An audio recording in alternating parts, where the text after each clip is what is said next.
प्रश्न आपसे पूछा है एग्जाम में कि सविनय अवज्ञा आंदोलन क्या है, इसकी शुरुआत कब हुई, इसके विषय में टिप्पणी कीजिए। तो सविनय अवज्ञा आंदोलन, देखिए, ये भारत के महत्वपूर्ण स्वतंत्रता संग्राम में से एक संग्राम माना जाता है।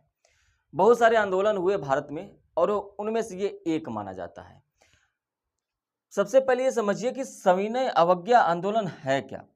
सविनय अवज्ञा आंदोलन का मतलब क्या होता है कि अन्यायपूर्ण, बिना कोई अन्याय किए दमनकारी कानूनों का शांतिपूर्ण तथा अहिंसक तरीके से उल्लंघन करना मतलब काम तो गड़बड़ी करना है लेकिन बिना कोई हिंसा किए।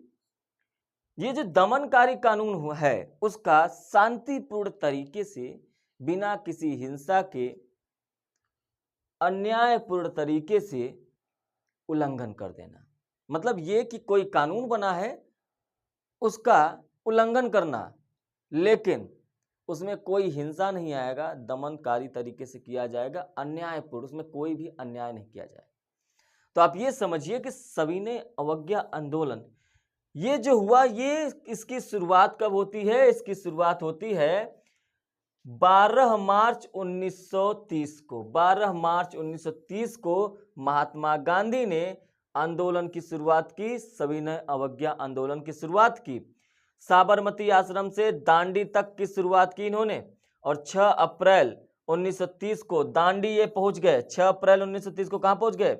दांडी पहुंच गए। और उसके बाद जैसे दांडी पहुंचते हैं तो यहाँ समुद्र के किनारे बैठकर क्या बनाने लगते हैं? नमक बनाने लगते हैं। और जैसे ही नमक बनाते हैं तो उन्होंने नमक कानून को तोड़ दिया। अब इसका मतलब ये है कि जो उस समय कानून बना था, जो उस समय नमक बनाने का अधिकार था 1930 में, वह अंग्रेजों के पास था। हमारा देश तो 1947 में आजाद हुआ। नमक बनाने का काम जो था वो 1930 में अंग्रेजों के पास था। अंग्रेज नमक बना रहे थे, पूरे देश में नमक बेच रहे थे और यहां तक कि नमक पर भी टैक्स लगा दिया गया था। टैक्स मतलब कर, नमक पर भी टैक्स लगा दिया गया।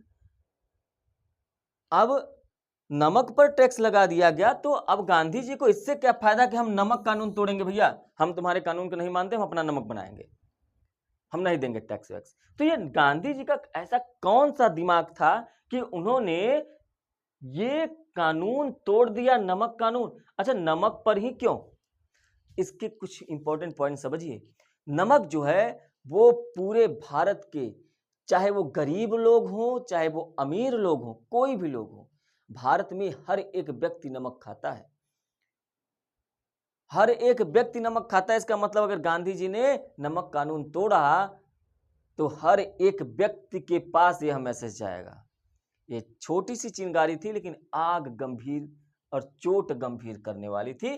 तो ये महत्व क्या हुआ, यहां पर ये बातें ध्यान रखिए। तीसरा नंबर, नमक का महत्व क्या क्या था उस समय या इसी समय भी क्या है कि प्रत्येक व्यक्ति का जो दैनिक जीवन होता है उसमें जो आवश्यकता होती है वो नमक का होता है। चाहे वो अमीर हो चाहे वो गरीब हो, ये इसका उपयोग करते हैं। अंग्रेज सरकार ने नमक पर टैक्स लगा रखा था, कर लगा रखा था, जिससे जनता पर फालतू का बोझ बढ़ रहा था। भैया इतना महंगा नमक बेच रहे थे वो लोग, जो नमक बना रहा था उस पर भी टैक्स लग जा रहा था। नमक को तो समुद्र किनारे फ्री में पड़ा है। इसके अलावा गांधी जी ने नमक को आंदोलन का प्रतीक बनाकर जनता को एकजुट कर लिया, लोगों तक मैसेज पहुंचा। नमक कानून तोड़ना और अंग्रेजी शासक के विरुद्ध प्रत्यक्ष विरोध का प्रतीक बन गया, तो नमक कानून तोड़ दिया गया। भैया ये बात इतना समझ में आया होगा। आगे बढ़ते हैं। अब जैसे ही नमक कानून तोड़ दिया गया 6 अप्रैल 1930 को दांडी में। अच्छा, इसे दांडी मार्च कहा जाता है, क्यों? क्योंकि ये साबरमती आश्रम से दांडी तक सभी लोगों को लेकर पैदल चले थे। पैदल चला इन्होंने 12 मार्च से और पहुंचे 6 अप्रैल को। और जब 6 अप्रैल को पहुंचते हैं तो ये नमक कानून तोड़ देते हैं, इसलिए इसको दांडी मार्च के नाम से भी जाना जाता है। किसके नाम से? दांडी मार्च के नाम से। आगे बढ़ते हैं। सविनय अवज्ञा आंदोलन के प्रभाव क्या हुआ? अब ये नमक से रिलेटेड था तो लाखों भारतीयों ने बढ़ चढ़ कर हिस्सा लिया और लोगों के अंदर ये चेतना जागी कि जो फ्री में चीज मिल रहा है उस पर भी टैक्स लग रहा है, इसका मतलब अंग्रेज हमें लूट रहे हैं। ये दूसरा चीज, लोगों ने अंग्रेजी जो वस्तुएं थे, जितने भी चीजें थी, सबका बहिष्कार कर दिया। वस्तुओं का बहिष्कार किया गया, चाहे कुछ भी हो, अगर वो अंग्रेजी है उसे भगा देंगे, फेंक देंगे, तोड़ देंगे। और उन्होंने फिर क्या कहा, स्वदेशी अपनाओ, स्वदेशी वस्तुओं को अपनाया गया। तीसरा पॉइंट, महिलाएं, किसान, मजदूरों और विद्यार्थियों की भागीदारी जो है बढ़ने लगी, क्योंकि नमक से संबंधित था ना, महिलाएं भी नमक खाती थी, विद्यार्थी भी नमक खाते थे, किसान भी नमक खाते हैं, मजदूर भी खाते हैं। भारत को आजाद कराने के लिए महिलाओं ने, किसानों ने, मजदूरों ने, विद्यार्थियों ने, सबने बढ़ चढ़ कर भाग लिया।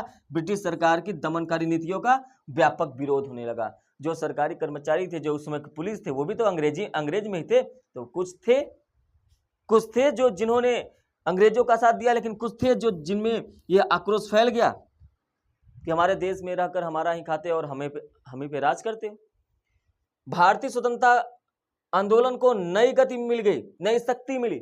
लोगों के अंदर भारत को आजाद कराने का बेड़ा ले लिया और उन्होंने आगे बढ़ाया इसको। भारत की स्वतंत्रता की मांग अंतरराष्ट्रीय स्तर पर अधिक प्रमुखता से उठने लगी। दांडी मार्च का मार्ग, अब दांडी मार्च, नमक कानून को उन्होंने तोड़ा था, इसलिए इसे दांडी मार्च कहा जाता है। यह आंदोलन सभी ने अवज्ञा आंदोलन है, मतलब हम कानून भी तोड़ेंगे लेकिन बिना किसी अवहेलना के, अन्यायपूर्ण तरीके से, बिना किसी हिंसा के। तो साबरमती आश्रम से वो अपने चलते हैं और चलने के बाद वो आते हैं दांडी 6 अप्रैल 1930 को, इसीलिए इसे दांडी मार्च कहा जाता है। क्या कहा जाता है? दांडी मार्च। ये कितने किलोमीटर उन्होंने चला था, ये आप कमेंट में बताएंगे। कितने लोगों को उन्होंने साथ लिया था, ये भी दोनों चीजें आप कमेंट में बताइए।